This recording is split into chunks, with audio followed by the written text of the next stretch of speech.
குளு குளுன்னு காத்து வீசுது. உங்கள் சத்யாவில் குளு குளு ஏசி ஆஃபர்.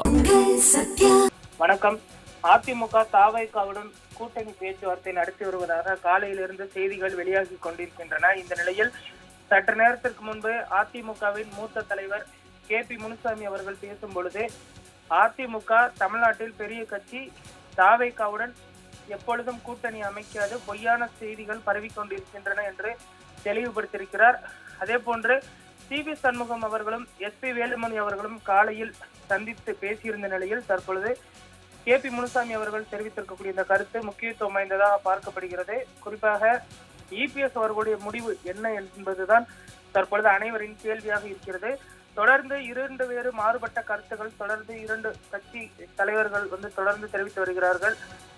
CV சண்முகம் தெரிவிக்கும் பொழுது கட்சியின் முடிவு என்று தெரிவித்திருந்தார். தற்பொழுது KP முனுசாமி அவர்கள் தெரிவிக்கும் பொழுது தற்பொழுது பொய்யான தகவல்கள் பரவிக் கொண்டிருக்கின்றன என்றும், இந்த தகவலை அவர் மறுத்திருப்பதும் குறிப்பிடத்தக்கது. உடன் KP முனுசாமி பேசிக் கொண்டிருக்கும் பொழுது நத்தம் விஸ்வநாதன் உள்ளிட்ட தலைவர்களும் உடன் இருந்தது குறிப்பிடத்தக்கது. இந்நிலையில் தாவைக்காவுடன் அதிமுக கூட்டணி அமைக்குமா என்ற கேள்வி எழுந்திருக்கிறது. அதிமுகவில் இரண்டு பிரிவுகளாக தற்பொழுது தலைவர்கள் பிரிந்து தொடர்ந்து கூட்டணி குறித்து சண்டையிட்டுக் கொள்வதாகவும் தகவலானது வெளியாகி இருக்கிறது. அதிமுகவில் தொடர்ந்து நீடிக்கும் குழப்பங்களால் தற்பொழுது இந்த தாவேக்காவுடன் ஆதரவு தரப்படுமா என்ற ஒரு கேள்வியும் எழுந்திருக்கிறது. உச்சகட்ட குழப்பத்தை இரண்டு பிரிவினரும் எடுத்து வருவதனால் தற்பொழுது கூட்டணி குறித்த அந்த குழப்பம் என்பது நீடிக்கிறது.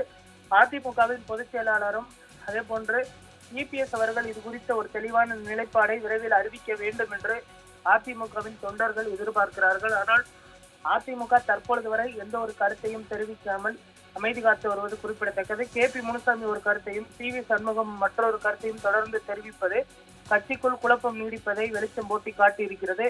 விரைவில் அதிமுகவின் பொதுச் செயலாளர் எடப்பாடி பழனிசாமி இது தொடர்பாக ஒரு விரிவான அறிக்கையை வெளியிடுவார் எனவும் எதிர்பார்க்கப்படுகிறது.